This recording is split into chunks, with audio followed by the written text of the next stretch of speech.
Hey guys, Lizardlea here for day 41 of 4 Heavenly Beasts. Here is the progress from day 40. So I gotta be honest, I think it's gonna be 2, maybe 3 days.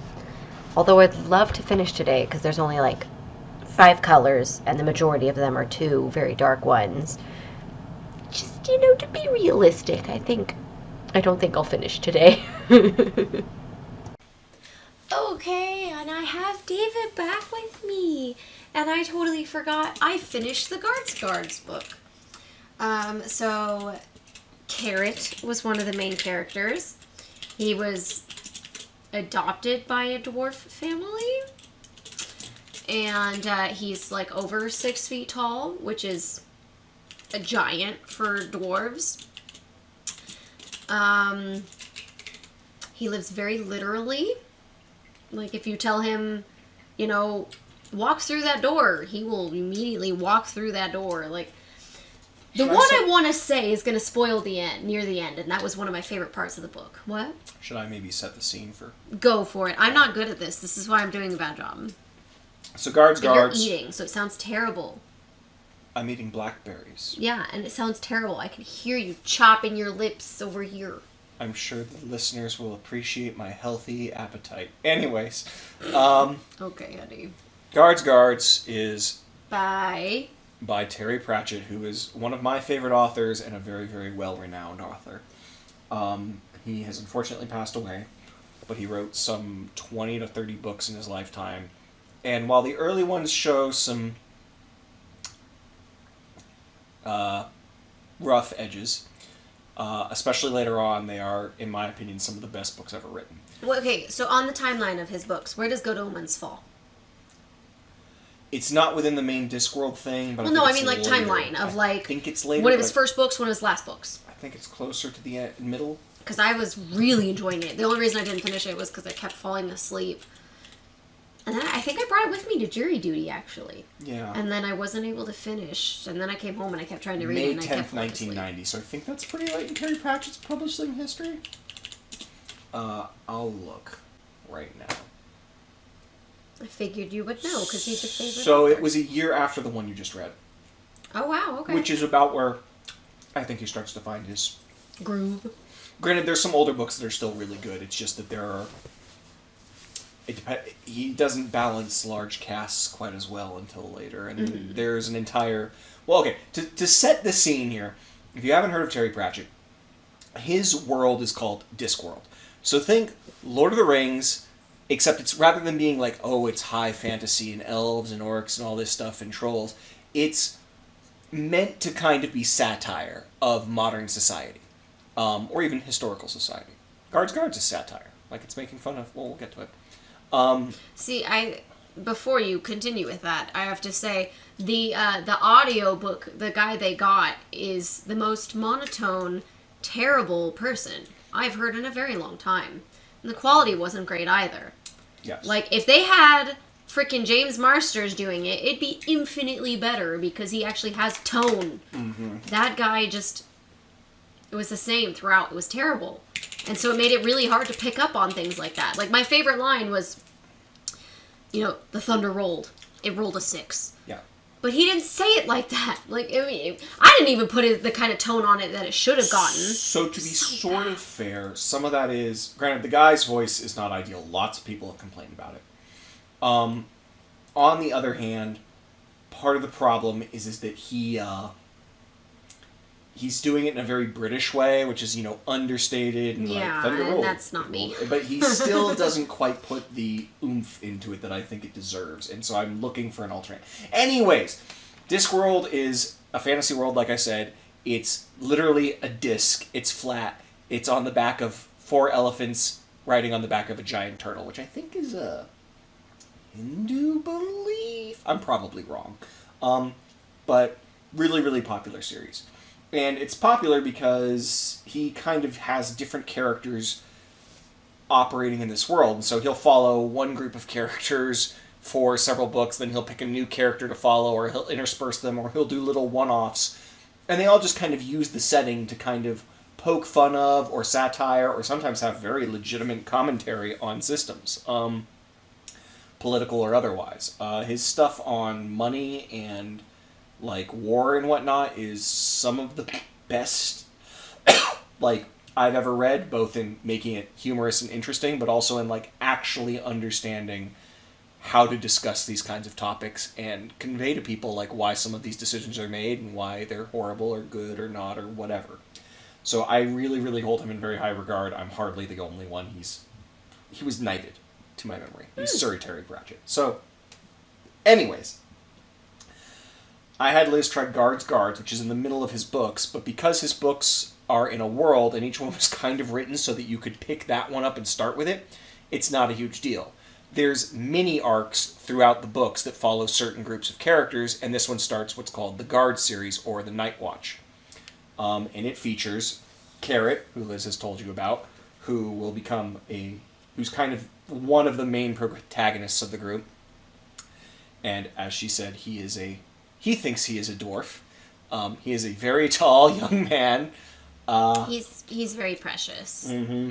He is given a rule book that is hundreds of pages long and has sections upon sections, and he learns every single rule and he quotes them back to people. Mm-hmm. It was annoying at first, and then it grew on me, and now I'm like, he's a precious snowflake that must be protected. Yes. So this story is the story of him. He's been raised in a mine with dwarves, and dwarves have no sense of irony because, they live underground in mines, and having, fun turn of phrases could lead to, misunderstandings, which could lead to death. So that's the argument for that, and so... And all the female dwarves have beards. Mm-hmm. The girl he has a crush on has a beard. Yeah. We'll touch on that quite a bit more later. Hmm. But he, basically his father finally decides it's time to tell his son that, hey, you're adopted, which the kid says, oh, really? Well, stooped over, down to 4 feet because he's 6'7" or something, I forget. Very tall. Yeah, he's very tall. And so, they're like, yeah, you're actually a human and we're hoping you'd grow out of it. Grow out of what? Well, growing. That was good. Yeah. Yeah, that one was good. And so it's very British humor at times, or at least his early books can be, with how it handles certain subjects and whatnot. And if you've seen anything like Monty Python, and not just the main movies, but you're like, oh, I really like Monty Python, and then you go watch some of their sketch stuff, and you're like, wow, this is either hilarious or incredibly weird. And that's how some of his older books can be. See, and I'm in the incredibly weird category for that. And this one is still a little bit, but it had dragons, so I figured it'd be a way to con you into this. It did have dragons. And it starts off the Guard series, and then you can keep going, and I think you'll continue to like it as his writing improves, and as you meet more characters who you'll really like. So with that in mind, there's Carrot, who you've already described, so do you want to take a stab at describing Vimes, the other protagonist? Vimes was the drunk at the beginning. Mm-hmm. The end. He's the boss of the Night Guard. Night Watch. The Night Watch. There we go. I was Night Guard, okay. whatever. It's I don't know. okay. It's been 3 weeks or something since I read it. Okay, it hasn't been that long, but it's been a long time. Yep. Yep. He gets drunk a lot. Eventually, it seems like he takes his job very seriously. But, I don't know, Carrot goes into a bar and is like, you guys are doing all of these things wrong, you're breaking all these rules, and he beats the crap out of everybody there, and it's awesome. And then Vimes, is that his name? Yeah. Vimes comes in and he's just like, yeah, okay, make sure these people understand they can't do this again. And then he leaves. Or no. And then the goblin guy is like, well, how do I do that? And the boss is like, do I have to tell you how to do everything? Figure it out. And then he leaves. And then what I preferred out of that was the goblin was just like, And he walks over and he kicks the crap out of the one of the people that's knocked out. And he's like, don't do that again! And then he leaves. Vimes was not my favorite character. No, I don't. Even remotely close to it. I didn't think he would be. He's barely memorable. I loved the goblin guy, though. Nobby, yes. Nobby Knobs. I loved him. He was adorable. Which is not a phrase I think I ever expected anyone to utter, let alone you. I thought you'd hate Nabi. Dude, I loved him. No, he was hilarious. Like, Yeah. I just pictured a goblin the whole time. I just love him. Yeah. Vimes is, this is his first, again, this is the one that introduces everyone, and he kind of, he starts out as a drunk. He evolves reminiscing over about... the course of the book, Yeah. you know, like... Yeah, true. So there's Vimes, you've mentioned Nabi, who is... He steals. He's not the best guard on the night. He's not watch, really... Well, but... I think they'll later describe him as, like, every guard has a criminal like him on the payroll, because that way you know what the criminals think. Like, petty criminal, I guess Oh, is the one of my term. favorite things was when they were talking about, like, wearing their daily attire, and he walks in, like, not in a suit, but, like, really nice clothing, and they're all just like, what the heck, Nabi? What's going on with you? And he's like, this is what I always wear. Well, we've never seen that before. Well, yeah, when you see me, I'm working. Yeah, like, I loved him. forgot about that. He was adorable. So yeah, it's worth mentioning that at this point in time, they're in the city of Ankh-Morpork, and the guards are a joke. Like, Oh, yeah. The patrician who rules the city came up with the brilliant idea that if we're going to have crime, it should at least be organized. So he made a thieves guild, and then said, hey, you guys have to make sure that there's only so much thieving a year. That way we can all get on with our lives because we planned it out. And so the guards become less and less useful. And so now there's basically the four of them. Carrot, Nabi, Colin, and Vimes. And Carrot is the new recruit. There was only three of them. And Gaskin dies at the beginning. There's the sad funeral, which I'm sure you don't remember. There was a funeral. There was. So, anyway. I remember it opening with someone being morose about a girlfriend, and that turned out to be Vimes, and I hated that. And then it switched over to the head guy at the Brothers, and that was really weird. It would have been and so much every better with a single different- character had the same voice, so I could not distinguish who it was, but then he also always followed it with by, like, you know, said brother blah blah blah. Said brother blah blah blah. So it's just like, yes, it's great that you tell me after you've used the same voice as before that that's who was speaking. Like, very helpful, bro. Like, brother Hightower, brother, I don't remember any of them. They got nothing. Yeah. Brother Fingers, brother need to- Fingers. I remember that. You don't really need to know their names. They're not very important. Well, they kept talking and talking and talking. Well, because and it's talking. supposed to be funny, but unfortunately, this is where we get into the audiobooks are of mixed quality. Apparently, there's ones that this one guy really likes, or one guy that everyone really likes, but he only does the abridged versions, so I'm not sure if I want to do that. Cause... Well, yeah, you pulled up one of the abridged ones, and they completely skipped over the line, "The thunder rolled." It rolled a 6. Now that I know that and that was that was probably my favorite line of the Now whole that I know book. that it says that line twice, it's possible I was just too early. But, yeah. You said that line twice? It says the thunder rolled, and then it does a long explanation of gods, and it says thunder rolled, it rolled a 6. So it does actually repeat itself there. Don't worry about it. I checked the actual text afterwards because I was confused about it too. But They didn't do that in the version they we did. listened I listened to it. Yes, I verified it. You just don't remember because you were confused by that point. I guess I pushed out the gods thing because it's just when it's not revolving around the main characters, I stopped caring at a point. That's fine. Well, either way, point is, you didn't really love it because of a lot of technical issues. I think if I can find someone who's better, it's good. But I think Guards is one of his weaker ones still, but it's worth starting with because it can get you into Men-at-Arms. And it has a sentimental spot for me because it was the first book that really got me into Terry Pratchett, and he's one of the authors that really got me into reading, up there with like Orson Scott Card, and I was at that kind of age, and this book was like, oh, this is hilarious, and I really like multiple things, like the Swamp Dragons, like Vimes is like this drunk mess of a person who has his life completely not together, and then he meets a woman who I'd like to get your take on in a moment, and she takes care of swamp dragons, and so he reads the book that she's written on all the ailments that these poor little creatures can get, because they're technically dragons, but they're like tiny, like maybe a large dog, like a Labrador, and they can breathe fire, But, they're pretty much one excited moment away from exploding at any time, or getting sick and exploding, or catching fire and exploding, or bumping into something and exploding. And so there's a line that I'll never forget, or the rough idea of, which is like, one of them crossing a room is a giant evolutionary leap in success without exploding, Because it's just so... I don't know. I thought it was all hilarious. See, he's over here about to laugh about the dragons exploding, and I'm about to cry. I'm like, no, this is not funny. I don't want the dragons to be in danger. Well, I want them to be okay. Either way. I don't want them to explode. Yeah. Well, it worked out okay for the one that mattered. So, True. We eventually Vimes meets Sybil. So, Lady Ramkin. She was really fun.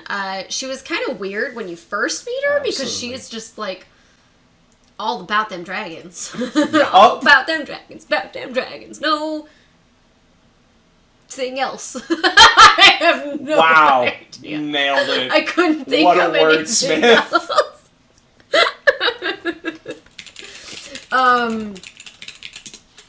I don't think I actually liked her very much at first. Because, there wasn't really much to her other than, like, oh, yes, I know about swamp dragons. I've raised them. Oh, you think you've met a real dragon? No, you're wrong. Something evolved, and it's not a dragon. And then, like, they show her the footprint, and she's just like, oh, wow, you guys did a great job recreating this. It looks so realistic. And they're like, no, it's real. Oops, I'm going to have to cut that out. My bad, one moment. I cursed. All right, I cut it out. So, yeah, they're like, no, it's real. And she's just like, I think you're wrong. And then eventually, turns out they were right. Amazing how that works. And did she give them the baby dragon as like, hey, this is your new mascot? Like, I don't remember what caused her to give them the dragon. I forget the specifics. I wasn't there for that part. But yeah, there's a reason she gives them a dragon. Because, like, he's a mess, and, like, they're like, okay, well, he's our mess, and so... Yeah, but no, I really like her. So she has no hair, because as one would assume, when raising swamp dragons, they burn all of her hair off. So she wears a lot of crazy wigs. I love it. She's described as being a really big, buff woman, which makes sense. She had, like, a bajillion swamp dragons with her. Like, she was raising a ton of them. And even, little swamp dragons are still going to be very strong. She needed to be strong enough to handle them. And so I really appreciated that. Yeah, and she's not a traditional... Well, she winds up being the love interest. Spoiler. Yeah, but she's not a traditional, beauty. Yeah, no, and it's played for fun. And the whole story is just kind of non-standard. You didn't read the actual book, so... The inside text is, like, it's dedicated to... the story's supposed to be about, I believe, like, in every... What's the exact wording? Sorry. In every famous story, there's a hero who swings in on a rope and then, beats up all the guards and then goes off and rescues the princess. And this story is about those guards. Like, that's kind of the idea. And while it doesn't actually feel like that, thinking about it in some ways, it's still very... sometimes they were dum-dums, but... Yeah. Like, Carrot especially. Like, I don't think anybody bested Carrot. Like, he whooped the crap out of everybody he came across. Yep, absolutely. It was great. Furthermore, the Patrician, what did you think of him? Did you care at all? I literally don't remember him. He was locked in a dungeon at one point. He controlled the rats. Mm-hmm. He was the Rat King. He almost got arrested by Carrot. That was hilarious. Because then Vimes is like, you go into his thoughts, and he's like, he's going to arrest the Patrician. Mm-hmm. He thinks he's going to do this. I have no words. And it even says, he's just frozen. And then someone else is like, Carrot, you need to go do this. And so Carrot immediately stops, stands at attention, and wanders off. And then Vimes is just like, oh, thank God. Yeah. Yeah, So, I don't really remember the Patrician. Okay, he's a favorite of mine just because the way he talks to people is so fun, because he's supposed to be the guy who came into this, like, horribly corrupt, messed up city and managed to keep it working just barely by the skin of its teeth. And, you know, he's technically a tyrant. You know, there's absolutely nothing about him that's nice, but he's not a raving tyrant. And so, you know, he'll say fun things like, you know, don't let me detain you when he wants you to leave, which, like, on the one hand, oh, okay, I should go. On the other hand, oh, okay, if I stay, he'll throw me in the dungeon. He'll detain me for real. All the wordplay with that is usually quite clever, and the way they write him is, I think, often quite interesting. And this is the weakest version, or one of the weakest versions of him. He appears in, like, one other book before this, and they describe him completely differently. As, like, a large man and who's stupid and whatnot, which basically has been retconned by this book because, you know, the author came up with some excuse, but everyone knows, like, yeah, it's just you didn't know who the character was supposed to be yet, and now you do. Yeah, that happens. So... Is he the one that, with your favorite line of, how do you spell this word?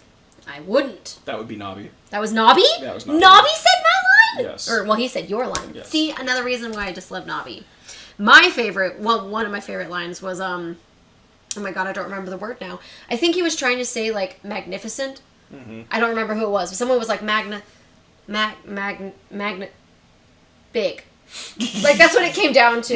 Maybe it was carrot? I'm not sure. It was somebody was trying to say a big word, or... No, wait, he was writing a letter, so I think it was carrot. Oh, yeah, it was carrot. I think he... Or heck, I don't remember. But somebody was trying to think of a big word, and then they just stopped and used the smaller word. And it was just... Yeah, I laughed really hard. I had to pause it, because I was laughing over what they were talking about. So yeah, like, there were a lot of moments that made me laugh really hard. Yeah. And it's unfortunate, because as we've been talking, I've been looking into the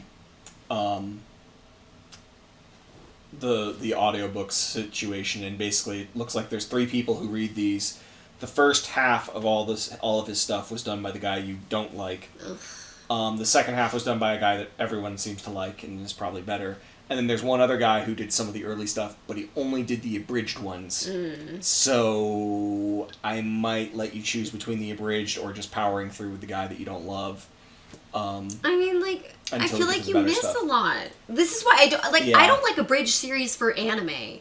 Alright, why am I gonna like an abridged series for a book? Well, it's not a joke in this case. They just literally cut parts. But still, that's what the abridged does. It takes like a 20-minute episode and makes it 5 minutes.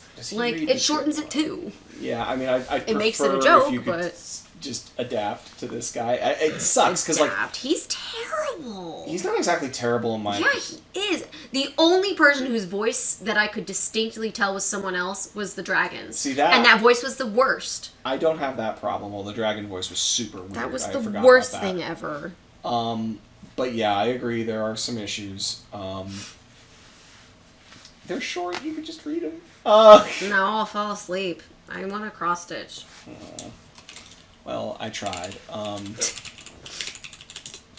But yeah, there's one or two that, like, I definitely want you to listen to that are really, like, really So good. I'll finish out the Guards books, and I assume those are all by the same guy who can't do voices. No, it switches halfway through.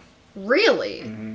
It's somewhere along the line. Aren't you only having me read, like, 7 of the Guards books anyways? Yeah, but remember, there were a lot of books, like, if you look at he doesn't write just one arc at a time, so he'd write, like, a Guards book. Yes, but you told me to start with Guards. Yes. That is what we were discussing. And the switch happens halfway through the Guards series. It goes, so I'll finish that with a good person, and then you'll have me go back to another series and back to the bad person. Quite possibly, And I'm going to cry about it. That's fine, I'll live with that. It's okay, actually, I might have you switch to a series that's all good person. And that would be good. Maybe, but eventually, yes, you'll need to dip back, because, But he's so bad. And then the quality is just really bad, too. For the record, I can tell the difference between his characters. I think you're really bad at voices. I'm good with faces. He's not good either. Like for super distinguished voices, they are similar. And it's just, he's got this very subtle, slow, kind of like dry way of executing the voices, which is unfortunate because I think while that is maybe okay, it doesn't work as well as it could. There's just... I had a lot of jokes go over my head because he was so monotone I didn't realize it was a joke. Yeah, that's the problem. Like, oh, that was supposed to be funny. Because, like, you'd giggle and I'm just like, what? Yeah. Oh, I guess that was funny? Like, his delivery was just... No, it was not for me. That is not my cup of tea. Granted, I don't like tea, so... So, yeah. Unfortunate because It's a really good series. I'm sort of surprised. I'm going to continue. No. I was saying that I'm sort of surprised in general that. Oh, no one's redone it. They haven't just taken them and redone them all. Because especially for like, to be blunt here, for an American audience, his reading is extra hard. Because like, I see it as this is that understated. He's like British not great humor. with British humor, and this was done a long time ago before. Audiobooks were like a really big thing like they are now. Audible wasn't a thing, so the fact that they're only okay is whatever. But given that this is one of the frickin' things, maybe it's just the abridged series sell well. I don't know. It's an unfortunate situation I've spent a lot of time looking into, and I have not found a better solution, so I promise you it's worth it. And if you don't believe me, I can tie you to the bed and play them anyways. I'll fall asleep. Even faster than normal. I feel like that's a terrible decision on your part. I'll live. I will survive this. Anyways, yeah, I won't. So, I'll sleep through it. On other sides, we also watched Master and Command. Oh wait, did we get through all the characters? You didn't talk about Colin. I don't remember who that is. He's not. He was the one that was like, we have to have 1,000,000 to 1 chance. Yes. And that's it. That's the only thing I remember about him. He has a wife. He has a wife? That he writes notes to. He's the one who leaves notes. Because his wife works the day shift and he works the night shift, so they never see each other. I vaguely remember that. And you thought it was cute that, they have a kid somehow because of, what must have been really suggestive writing on one of the notes. Ah, yeah. That made me giggle. Him and Nobby are a pair pretty much throughout the entire series. So. Yeah, I remember Nobby. Yeah. Nobby is unique. I don't know if they described it in this book, but that he has, he has to prove, he's like, nope, really, I'm a human. Every time he meets anybody or whatnot, you can't bring that animal in here. No, that's actually Corporal Knobs of the Night Watch. Oh, okay. He's got, later on, he'll have, a little sign shit that says, I, the patrician, do hereby agree that Nobby Knobs and this midwife have proven that he is a human. We have evidence beyond doubt, despite evidence to the contrary of our eyes. They have fun with it. Nobby's precious. I liked him a lot. Nobby was precious. So I think that's pretty much everybody. We can talk about the villains and what goes on, but they're not very memorable for this one. It's really just the setting. There's a dragon. It's killing the city. It was summoned by a bunch of stupid wizards. Or, well, one stupid wizard and his followers that were also stupid. The spoiler is he's not actually a wizard. He's just reading a book. Oh, we never talked about the librarian. Oh, yeah, the librarian's important. Who is an orangutan? An orangutan. Yeah, that was interesting. So he and Carrot had to do a charades game to figure out what book was missing from the library. Turned out it was how to summon dragons. Yeah, and there's some moments where the librarian gets exasperated with Carrot, if I recall correctly. Mm-hmm. He gets exasperated with everybody. Yeah, but Carrot, while they're playing charades, why would you guess that? Fine, move on. The librarian is an orangutan. It's just part of Discworld. In one of the very first Discworld books, the Unseen University, which is where wizards go in that world, had a librarian who gets hit by this big blast of energy and gets turned into orangutan. And he's just been that way ever since. And he's one of the characters that shows up. I think he's the character who shows up in the second most books. He's not in a lot of them, but if it's in Ankh-Morpork, the librarian will usually make an appearance, along with CMOT Dibbler, who you don't love. And then finally, the character who makes every single book he writes, which is Death. Yeah. That was weird. When the character died, when the no-name character died and saw Death and was like, oh, was I in pain when I died? I hope I wasn't. And you're just like, bro, you just died. That was the joke. Yeah, and see, because of his delivery, I was like, okay. And Delivery is big for me, man. He will make a cameo in every single book. Don't read into it too much. He does have an entire arc to himself. Yes, you said that before. Unfortunately, that's going to be the not-so-great guy for almost every single book in that. So that's the one where if we want to go back, we can go back. Maybe I'll just read it to you. I don't freaking know. You do better voices than that guy. I can tell you that now. Yeah, I don't know. You do. Yeah, I don't know if I can do it, though. I believe in you. You just have to get up at 6 in the morning, or 7 in the morning when I start cross-stitching, and the sun comes up. You see my problem. Yeah, you'll just have to go to bed sooner. Deal with it. Sus. So anyways... You want me to read these books? I make sacrifices. You can make some sacrifices. Yeah, but this is like, you want things to fall upwards. It just can't happen. I mean, you're not going to be falling backwards because you don't have a monotone voice like he does and terrible delivery. Or rather, just no delivery. He's just reading it. It's bad. I don't like it. I see. I want to go back to Jim Butcher disagree and with James your Monsters. assessment of it, but I agree that it is not very good. So, yeah, yeah. So, either way, we also watched a movie. Yes, we did.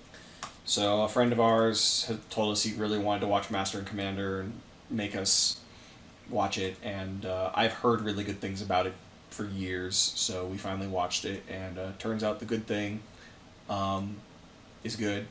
Who knew? It was a...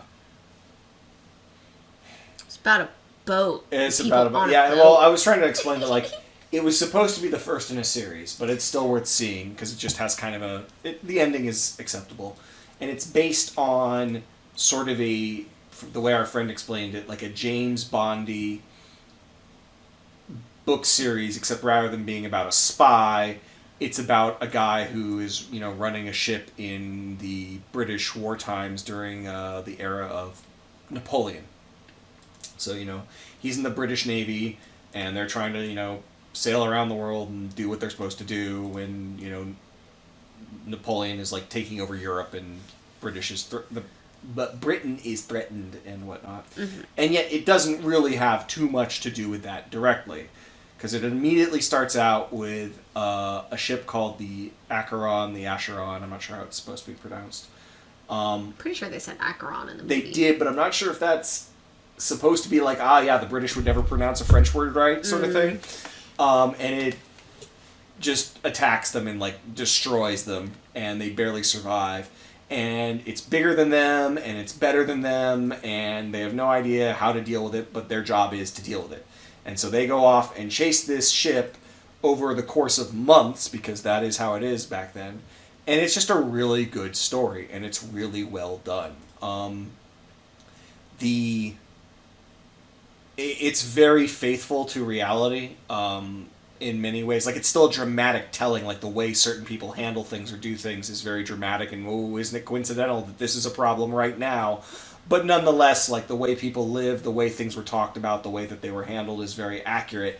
And it still doesn't feel like a period piece that's like, well, it's really interesting if you're into historical stuff. It's just a good story. And it's a real shame they didn't do the other ones, because I would absolutely watch that, because Russell Crowe nails it, as does pretty much everyone else in this movie. All the acting was great. It's got Vision in it. I forget his name. Yeah. Paul Bettany. Yeah, that one, I think. That, I think. I don't know. I recognized him from A Knight's Tale, because as Vision, he does not look like himself. Yeah, Chaucer. So, yeah, it's I don't know if there's too much else to say, because I don't want to, like, spoil it. It's worth seeing if you haven't seen it, so I don't want to go in and spoil things. But it's also, long. It was like a 2.5-hour movie almost. Yeah, it's a long movie. So get comfy. And it's not super happy. It has some very dark moments. Oh yeah, no, I was very upset about all the babies. Okay, I say baby, but, like, it was, 13 to 18-year-olds? Yeah. I called them all babies. I think one of those might have been 12. I don't remember, but yeah. I mean, yeah, like, really young child. Because, that's just how the British Navy was. Like, yeah. it definitely has the whole officer versus the enlisted men and all this divide. And, like, one of the officers is a child. Like, in that he's 12, or something. And I don't think it's super spoilers to say he loses his arm very early on. Yep. And it's like, welcome to the British Navy. And it's just neat to see something taking that level of detail and commitment to the material. From what little reading I did, it's different than the book series it's based on in some ways, but it's still if not a faithful adaptation, at least it understands the tone. You know, like, yeah, you change stuff because you have to, because it's a movie and you've only got 2.5 hours instead of 700 pages or whatever it is. But, you know, it did a really good job, at least in my opinion, of keeping my attention and being incredible. And, you know, it's up there with, like, it feels like a classic. That's the word I want. We're like, yes, this is a movie that, like, even 20, 30 years from now is still going to be like, yeah, this is a good movie. Mm-hmm. Like, I don't think I'll ever go out of my way to rewatch it, but I absolutely don't regret watching it. I think mostly I don't want to rewatch it because it was sad. Like, there was a character that I ended up getting kind of attached to for, you know, dumb reasons, because I'm me. And his storyline was really depressing. Realistic, but depressing. And I didn't like it. Didn't like it at all.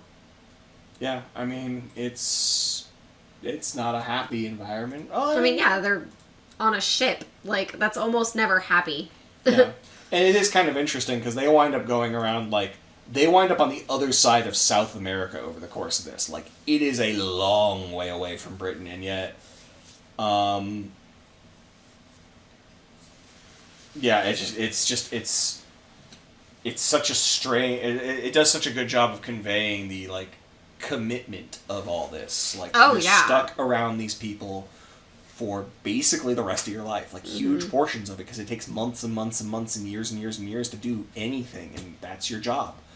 And so, yeah, I don't know. I'd watch it again. Like, I wouldn't choose to watch it again. Like, I'm probably... Well, yeah, no, like, if Robert brought over somebody and was like, oh my gosh, we need to watch this movie, I'd be willing to watch it, yeah. Like, it's not like Neil Breen, where I'm gonna be like, no, screw you guys, you're idiots. I'm gonna put in my headphones and ignore you. Mm-hmm. I wouldn't have any issues rewatching that movie. But I would need a reason.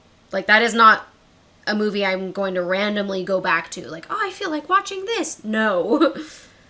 I did have a bunch of questions throughout the movie, and I feel bad, but, like, obviously Robert cared because he paused the movie and he'd explain it to me, and I'm like, oh, I get it now. Okay. Mm-hmm. Like, at one point, their mast was just freaking gone. Mm-hmm. And then a couple scenes later, they have, like, a brand new mast, and I was like, oh, they bought it? And Robert was like, no, that was months of them making it themselves. Pretty much. Well, and you saw them stop at a port and get, like, the wood, but then, yeah, they put it all together themselves on the boat, you know, in the ocean while they're moving. Like, it was crazy. There were a couple times when they did some really genius moves. One of my favorites was their rudder, the thing that lets you turn your boat. Yep. Was gone. And so they had 3 little rowboats. Yeah, that's what I was going to say. I wasn't sure if that was right. And they would go out, and, you know, if they wanted to turn right, all of them would start steering right, so that the huge boat itself would start to go right, because they didn't have their rotor, they couldn't turn anymore. And it worked. They used a decoy system, which worked really well. Like, there was a lot of strategy. They did a good job. I think the only strategy that I was like, really, we're going to do this, was the final one. And I guess, you know, like, they wanted to... I thought it was an okay strategy. I just don't like I didn't like how they introduced it. I don't like how they foreshadowed it, if you can even call that a foreshadowing. It happened 2 minutes before the thing. Like, oh, I have an idea now. Like, really? He had been so smart up to that point. I don't know why he couldn't just come up with that on his own. You know? Yeah, I mean, it was contrived. It felt, that was a little heavy-handed. It's like, oh, we're going to go do the movie, the Hollywood thing, and maybe that's the way it is in the book, but just, like, it was too, like, oh, this insect does this thing, and so we'll do this thing. Like, yeah, okay, I get it. You're patting yourself on the back. Or maybe it's that way in the book, who knows? I mean, even so, I feel like that was not necessary. Yeah. It just, it was not super impressive. Yeah, that was annoying. I'm really happy with what their plan was, and I'm really happy with how they implemented it. But yeah, that spark of creativity for him to get the idea to do that was just like, really? That this is what we're doing? Okay. Yep. I feel like that's like my only complaint with the movie was just contrived. The rest of it was great. Yeah, I mean, I thought it was really good, but yeah, and that one spot is quite. Like, if you just take out the 2 minutes prior to him having that plan, would have been so much better. Yeah. Did you like the I forgot how to. Well, like I the other thing that felt kind of contrived to me was one of the characters really wants to do something, and he gets very upset when he can't do that thing, and I kind of don't. I sort of get his argument, but then they kind of keep doing that to him, and I felt that was sort of like, okay, I get it, but like, come on, like, haven't you know what I'm talking about, right? Yeah. Yeah. And it's just sort of like, come on, like, you could use something else here. Like, are we really going to harp this again?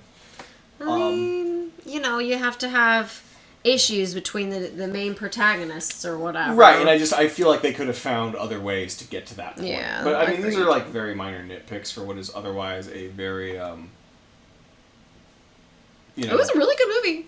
Yeah, absolutely. Like, it's not anywhere close to being one of my favorite movies of all time, but it's also nowhere close to being one of my least favorite movies of all time. Oh, my nose. I don't know, do we have anything else to talk about? We have, like, 4-ish more minutes? 4-ish more minutes? It's kind of hard to tell. How many minutes is an ish minute? She could just stare at me disappointed for the rest of this. I don't know. I have to guesstimate because it's hard to tell. Like, It's ish maybe minutes. it's 3 minutes now. There, 3 minutes. Talk for 3 minutes. Go. I think it would be neat if they did more of those movies. I hope that you like the rest of these books. I think it's worth it. They are really funny. You'll have to look a little harder for the jokes while this guy reads them, but eventually he will stop reading them and we'll get to somebody who I hear is much better. Yay. With my luck, he'll be worse. And then I'll be back to the guy that sucks anyways. Well, no, because again, the next series I want you to read after this one is probably also going to be the new guy. I mean, Probably. Well, no, it's definitely the new guy. It's just if you want to read that series next, or if you want to go back and get the other guy out of the way first and do the death stuff. There are other older books. He's also got a witches arc, and he's got a wizard arc. The witches arc is very hit or miss. It leads to one of his best arcs, which are his children's books. But I don't know if you'll like the witches stuff, especially... Well, I hear it's got a different reader, so maybe we'll try them. They're very hit or miss. They've got some really cool ideas. And then his wizard arc is just very strange. Some of his weakest writing. It's hard to get into, and it's very, for lack of a better word, British. Whereas he gets kind of a little more out of that, like, wacky British humor. Some of his older stuff is a little bit like, this is... I've seen this on Benny Hill. Like, yes, I am aware that the British like this, but doesn't do it for me. So I don't think I'm going to ever inflict those on you. I could summarize them or something, but... You notice how he used the word inflict? Like, it's like he's punishing me. He's inflicting pain on me. Interesting. I read 7 of his books in a weekend, okay? Like, I really like these books. I don't know how other people will take to them. Inflict them on me. Because I'm assuming, based on your taste, that you might not like them. And I'm doing my best to not do that to you. I could be wrong. There's a couple that you'll definitely read, which might be the older guy again, which are one-offs. They don't relate to any they're other not part arc. of a series. But they are histories or just portions of the world. And I think they'll have characters that you really like. So maybe we'll do one of those next-ish. I don't know, I'll figure it out. I'm sure it'll go all smooth and swimmingly and nothing will go wrong. Absolutely not. Never. I miss James Marsters reading Jim Butcher's books. Well, I'm sure that'll happen any day now. When is his next one coming out? I don't For the Harriet Dresden series, it's not till like next year, huh? I don't even believe we have a release date yet. Oh, I'm so sad. Jim Butcher, I want upcoming to reread works. the Harriet Dresden files. And by reread, I mean re-listen to James Marsters read 2020, them. 2020. Yeah, the problem is that I think the next one is... A different series entirely. Is his Cinder Spire series not 12 months. Let me see if I can find out. Dresden 12 months. Ba ba ba ba ba. Still my favorite series. And it's not over. I'm really bitter about it.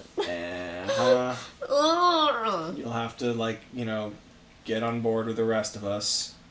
Okay, I am. I read Pendragon as it came out. I read Percy Jackson as it came out. I know what it's like. I've done it before. It sucks. I hate it. I want to read the books now. I'd be very surprised if the next Dresden is before 2024. No. Maybe 2023. Oh, I'm gonna cry, you guys. But I think there's a short story that came out recently. It's not the same. It's not the same. Well, I gave you some. Okay. And that is the end of For Heavenly Beasts Day 41.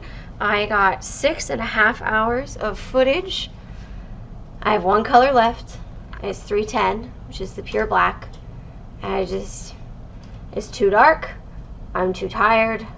I can't finish it. I shall finish it on day 42. And it'll be great because, you know, 42, 42, 42. Right? Right. I have nothing else to say to that. So, like, subscribe, share, comment, all that jazz. I'll see you guys next video.